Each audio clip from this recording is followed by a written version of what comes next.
2001년 일본 히로시마현의 작은 마을 세라초에 사는 한 가족이 있었습니다. 건축회사에 다니는 남편 야마가미 마사히로와 아내 준코, 그리고 어머니 사에구사와 반려견 레오, 그리고 분가한 외동딸 치에는 그 어떤 불화도 없던 평범한 가족이었습니다.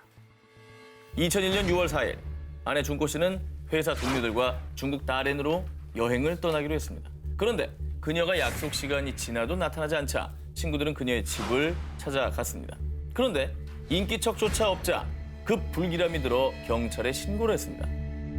그런데 가족들과 반려견 레오조차 집에 없었고요. 집안은 방금 막 사람이 나간 듯한 흔적으로 가득. 거실 불은 켜진 채 식사도 차려져 있었고 그 어떤 외부의 침입 흔적도 없었습니다.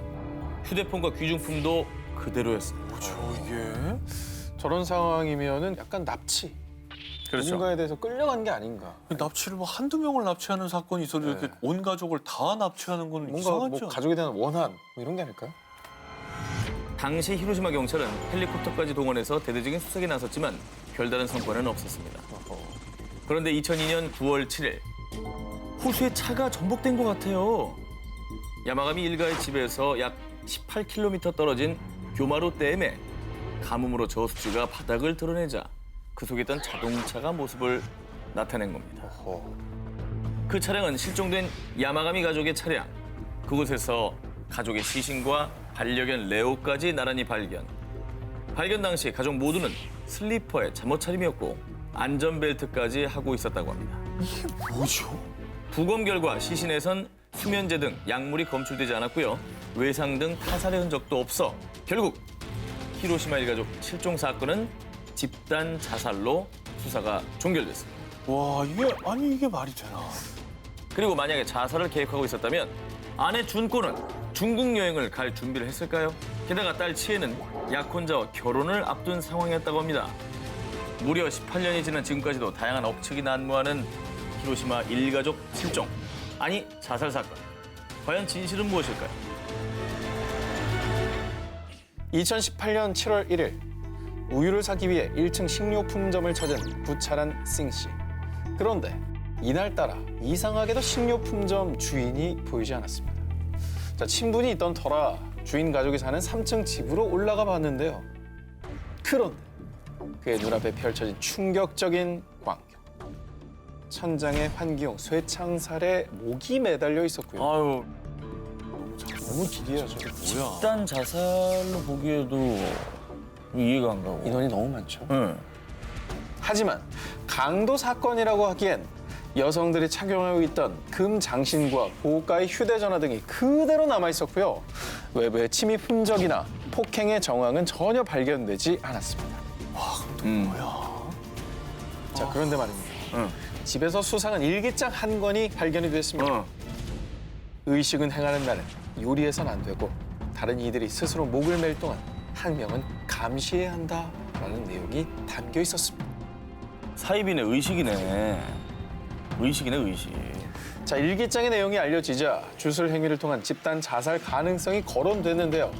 그러나 다른 지역에 살던 노무의 딸은 한 인터뷰에서 누군가 우리 가족을 죽인 게 분명합니다. 반드시 범인을 찾아주세요. 이렇게 자살 가능성에 대해 반박을 했습니다. 자, 너무나 미스터리한 사건입니다. 평범했던 한 가족의 집단 사망 사건. 과연 주술 행위를 위한 자살일까요? 아니면 누군가에 의해 조작된 죽음? 대체 누구였을까요? 2004년 2월 9일 미국 매사추세츠 주립대 간호학과에 재학 중이던 21살의 여대생 마우라 머레이가 의문의 실종을 당했습니다. 그런데 그녀는 다른 날과는 어딘가 좀 많이 다른 모습이었습니다. 그 수상한 행적을 지금 뒤쫓아 보겠습니다. 그녀는 오후 1시가 조금 넘은 시각 교수님께 가족 중 한 분이 돌아가셔서 일주일 동안 학교를 못 나올 것 같다라고 이메일을 보냈습니다. 하지만 실종 뒤 조사 결과 그런 일은 없었습니다. 그녀의 수상한 행적은 여기서 끝이 아니었습니다. 그날 3시 반 그녀는 자신의 차를 몰고 캠퍼스를 나갔고요. 그리고 10분 뒤인 3시 40분에 ATM기에서 $280를 인출한 것이 확인됩니다. 저렇게. 찍혔죠? 이때 CCTV 속 그녀는 혼자였고요. 그리고 그날 저녁 7시 30분 그녀는 뉴햄프셔주의 하버힐 112번 국도에서 운전 중 눈길에 미끄러졌는데요. 이때 지나가던 운전자가 도와주려고 하자 방금 보험사와 연락했습니다. 경찰 안 부르셔도 돼요. 라고 말했다고 합니다. 하지만 이 역시 조사 결과 그녀는 보험회사와 통화한 적이 없었습니다. 야, 이건 뭐죠? CCTV에도 지금 혼자 찍힌 모습뿐이고 네, 자 그리고 일부러 도로에서 상황이 발생됐는데 경찰도 필요 없다 그렇죠. 라고 거짓말하는 상황인 거잖아요.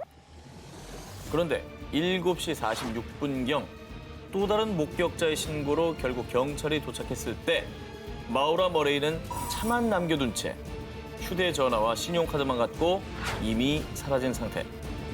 이후 경찰은 수사에 박차를 가했지만 끝내 의문으로 남은 실종 사건이었습니다. 그런데 말입니다.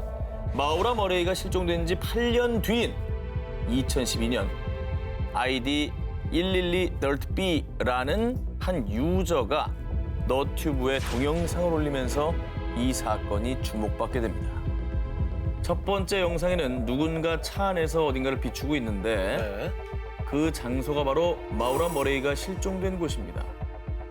자, 두 번째 영상은 한 남성이 누군가를 조롱하듯 웃더니만 깜짝이야. 해피 애니버서리 기념일을 축하해라는 문장이 뜹니다. 이 영상이 올라온 날짜는 2012년 2월 9일. 그날은 마우라 머레이가 실종된 지 정확히 8년째 되는 날이었습니다. 그러면 저거 영상을 올린 사람이 네. 범인일 가능성이 좀 높은 거잖아. 아니면 뭐 정말로 뭔가 알고 있는 사람이거나. 자, 그리고 그 다음 영상 제목은 아예 마우라 머레이. 뭐야? 이 영상에는 브레튼 우즈 리조트 티켓 한 장이 있었는데 그 티켓에 찍힌 날짜는 그녀가 실종된 이틀 뒤인 2004년 2월 11일. 사람들은 이 영상을 보고 브레튼 우즈 리조트 근처에 안매장된 게 아닐까 하는 추측을 했다고 합니다. 충분히 가능한 추측이죠. 저거는 저 주변을 좀 다 파봐야 되는 거 아닙니까?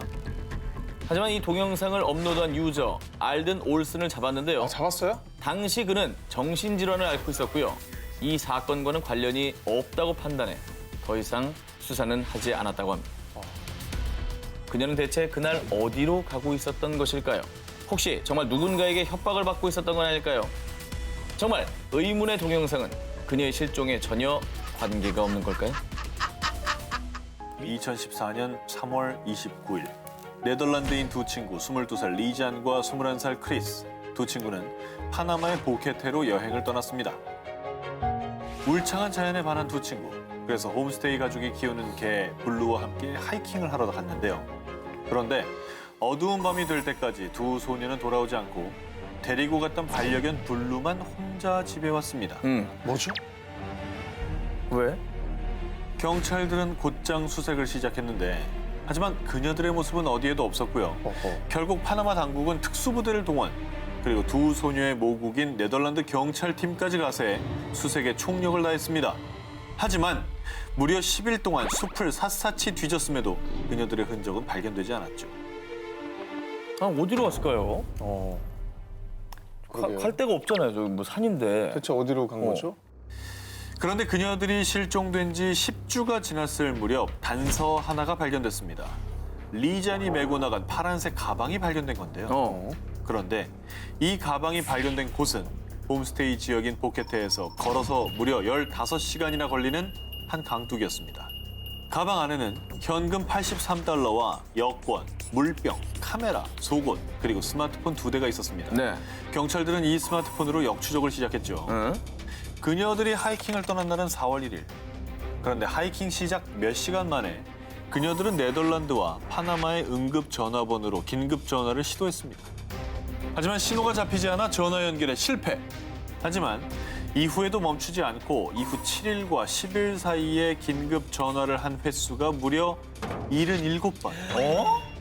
게다가 더 미스터리한 건 스마트폰에 저장된 사진들이었는데요. 카메라 안에는 하이킹을 떠난 4월 1일 즐겁게 등산로를 오르는 두 소녀의 모습도 담겼는데 근데요? 실종된 지 일주일 뒤인 4월 8일 새벽 1시부터 4시 사이에 2분 간격으로 깜깜한 숲속에서 플래시를 터뜨려 찍은 사진이 90여 장. 그리고 그 사진 안에는 크리스로 추정되는 피 묻은 머리 사진까지. 어메. 그리고 2달 뒤엔 뼈 33개를 추가로 발견했는데 그중에 28개는 리잔의 것으로 밝혀졌다고 합니다. 그래서 경찰들은 그녀들이 깊은 숲속에서 야생동물의 습격을 당했을 것으로 추측했지만요. 하지만 발견된 뼈에선 동물의 흔적 하나 없이 마치 사람이 표백이라도 한 듯이 깨끗했다고 합니다. 그녀들에겐 대체 무슨 일이 있던 걸까요? 그 진실은 말없는 두 소녀와 강아지 블루만이 알고 있을 겁니다. 2012년 콜롬비아. 당시 경찰들은 유명 폭력 조직이자 여성들을 고용해 남성을 유혹한 뒤 납치, 감금, 협박 등을 일삼은 지오반니 레보예도를 검거하기 위해 혈안이 돼 있었는데요. 그는 납치, 감금 혐의로 법원에서 징역 60년형을 선고받은 뒤 곧바로 도주, 1급 지명 수배자 명단에 오른 인물이었습니다. 야, 근데 징역을 선고받고 도망간다는 건 좀 우리 상식으로 이해가 되지 않아요. 그죠?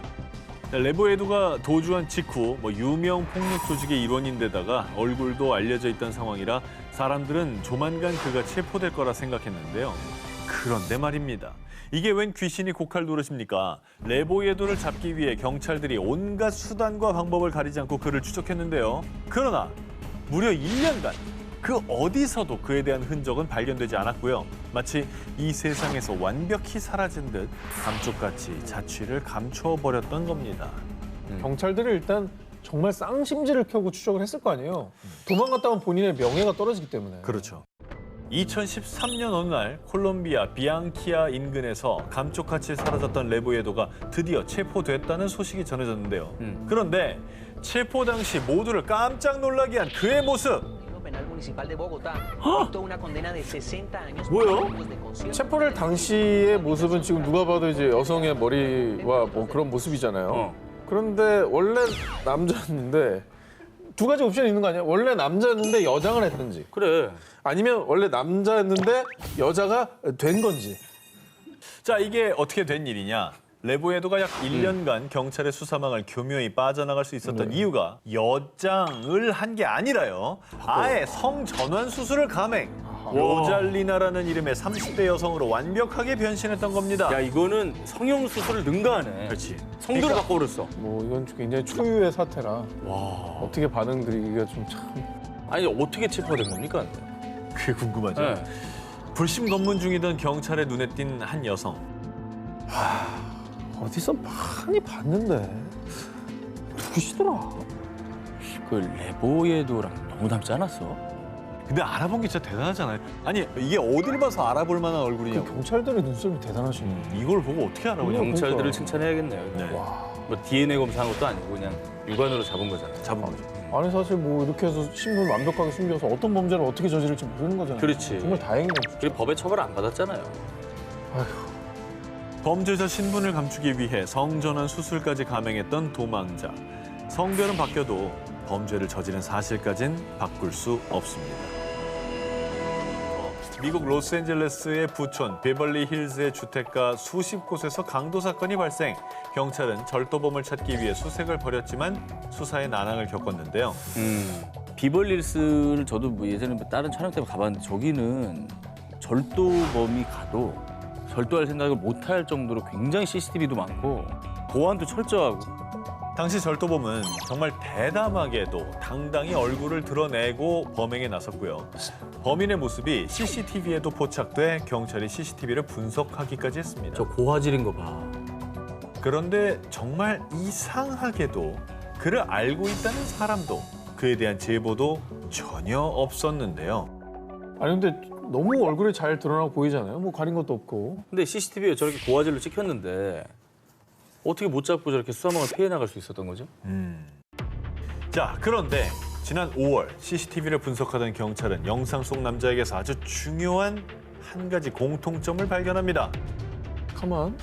왜 입을 벌리고 있지? 뭔가 이상한데? 아 그거. 저기 아까 할리우드 응? 그 왜 특수분장 그런 관련 산업에 종사했던 분 아닐까?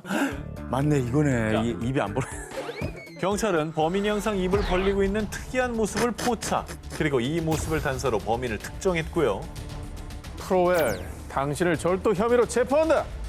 절도범 프로웰이 CCTV도 아랑곳하지 않으며 당당히 얼굴을 드러내고 경찰의 수사망을 피할 수 있었던 이유. 인종을 바꿨네. 인종을 바꿨어. 이제 성별이 아니라 인종을 바꿨네. 와, CCTV랑 너무 다르네. 그는 수사에 혼선을 주기 위해 자신의 얼굴을 가리고 가발에 가면까지 착용해 백인으로 변장. 그래서 수사가 난항을 겪는 듯 했지만 결국 어설픈 가면 때문에 오히려 경찰의 눈에 띄어 체포. 그의 범죄는 막을 내렸고요. 현재 재판을 기다리고 있습니다. 그러니까 저렇게 어설프니까 입도 안 다물어지고 그 덕분에 잡은 거니까 뭐 다행인 것 같습니다. 생각지도 못한 방법으로 정체를 숨기려 했던 황당한 범죄자들. 하지만 아무리 꽁꽁 가려도 언젠가 그 민낯이 드러나기 마련입니다. 2014년 4월 중국 당국이 국외로 도피한 적색 지명 수배자 100명의 명단을 공개했습니다. 그중에 맨 위에 오른 1호 수배자인 중국 저장성 원저우 전 부시장 양슈주. 그녀는 1996년부터 1999년까지 뇌물, 수수, 공금 횡령을 일삼으며 무려 446억 원에 달하는 불법 재산을 취득한 일명 중국의 부패 여왕이었습니다.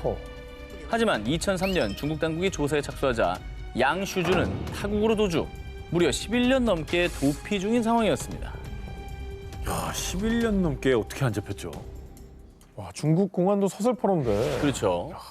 뭐 사람 하나 없는 밀림에 계속 숨어 살았나? 아예 눈에 안 띄게. 양슈주는 홍콩, 싱가포르, 이탈리아, 미국 등 전 세계 곳곳으로 도망을 쳤는데요. 이때 무려 29개의 가짜 신분증을 사용, 수시로 자신의 신분을 위장했습니다. 야, 29개를 어떻게 만들어요? 첩보 요원도 저렇게는 안 되겠다. 내가 이 나라 들어갈 때 뭘로 들어왔더라? 이러면서 싱가포르에서 막 이거 필리핀 뭐로 들어왔었지? 막 이러는 거 아니에요? 중국도 저 정도의 액수면은 전 세계다 뿌려놨을 거 아니에요. 인터폴의 어떤 그런 협조 요청을. 이거 어떻게 다 피해 다녔을까요? 양슈주는 해외로 도피하기 전에 이미 미국 맨하튼의 고급 아파트를 구입, 미국 영주권도 취득을 했는데요. 자, 그런데 더욱 놀라운 건 미국 영주권을 가명으로 취득, 에이? 당당히 미국에 입국을 했습니다. 미국은 영주권 받기가 엄청 까다로운데 가명으로. 가명으로 영주권을 받는 게 가능해요? 이거 어떻게 한 거지? 영화 속 첩보요원처럼 철저하게 신분 세탁을 한 양슈주. 하지만 2004년 양슈주 소유의 맨하튼 아파트가 소송에 휘말리며 그녀의 진짜 정체가 들통났고요. 이후에 양슈주는 네덜란드로 도주, 정치적 망명을 신청했습니다. 이후 10년간 자유를 만끽하던 양슈주는 네덜란드에서도 추방될 위기에 처하자 2014년 위조 여권을 사용해 또다시 미국에 입국. 하지만 결국 미 이민 세관 집행국에 발각되며 미국에서 체포됐습니다. 미국과 중국의 인도 협상 끝에 양슈주는 도피 12년 만인 2015년 11월 중국으로 송환, 길고 긴 도주 생활에 마침표를 찍었습니다. 2011년 11월 중국 산시성 양취안시 중국인민정치협상회의위원인 44세 남성 추이스링이 갑작스럽게 체포되는 일이 벌어졌습니다. 허우진, 당신을 살인범으로 재판한다. 그러니까 이름이 좀 다른 거 아니에요? 아까는 추이스링이라면서 경찰은 지금 체포한 이름이 허우진이라고 했잖아요. 허우진. 그죠? 이게 뭐 사람 잘못 보고 오인한 겁니까?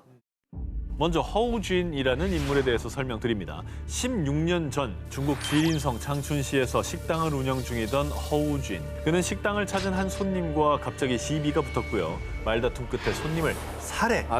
그리고 그 길로 어디론가 잠적했는데요. 공안은 용의자 허우진에 대한 특별수사팀을 구성해 공개 수배까지 했지만 그의 흔적조차 찾을 수 없었습니다. 그 이후 공안의 수사망을 피해 하얼빈시로 달아난 그는 그곳의 허술한 지역 행정 시스템을 이용해 이름을 추이스링으로 바꾸고 나이도 10살 줄여서 신분 세탁, 양취안시로 다시 도주했던 겁니다. 아니 시스템이 얼마나 허술하면 나이도 10년을 깎아서 이렇게 도망갈 수 있는 거예요? 근데 공안은 이렇게 되면 찾기가 너무 어려운 거 아니에요? 그럼 정보가 다 사라져버렸잖아요. 그렇죠. 살인자 허우진은 추이스링이라는 이름으로 새 삶을 시작, 가구 사업가로 성공하며 큰 부를 축적했고요. 지역 사회 사업과 자선단체에 자신의 재산을 아낌없이 기부하며 지역민들로부터 큰 환심을 샀는데요. 뭐 아무리 좋은 일 한다고 해도 사람 죽였잖아요. 죄가 없어지는 게 아니죠. 진짜 사회에 기여하고 싶으면 자수를 했어야죠. 그렇지. 그게 진정한 사회 기여죠. 자, 그렇게 지역 유명 인사로 우뚝 서게 된 그는 급기야 2011년 5월 중국 인민정치협상회의 위원회 당선. 와. 중국 정치계에 입문까지 하게 됩니다. 2011년 도망자 허우준을 찾기 위해 심기일전에 재수사에 돌입한 공안은요. 당시 허우준의 전처와 아이들을 만나 그의 행방을 추궁. 집요한 수사 끝에 정치인 추이슬행의 실체가 살인범 허우준이란 사실을 파. 산시성 경찰들과 공조해 그를 체포하는 데 성공했는데요. 그런데 말입니다. 공안에 체포된 허우진은요. 늘 죄책감에 시달려 열심히 기부하고 살았습니다. 그간 발을 편히 뻗고 잔 적이 없었는데 붙잡혀 속이 시원합니다. 근데 죄책감 얘기를 이제 와서 한다는 거가 너무나 뻔뻔합니다. 그러니까 자발적으로 한 게 아니잖아요. 잡혔으니까 죄책감이 생긴 것 같은데. 그렇죠.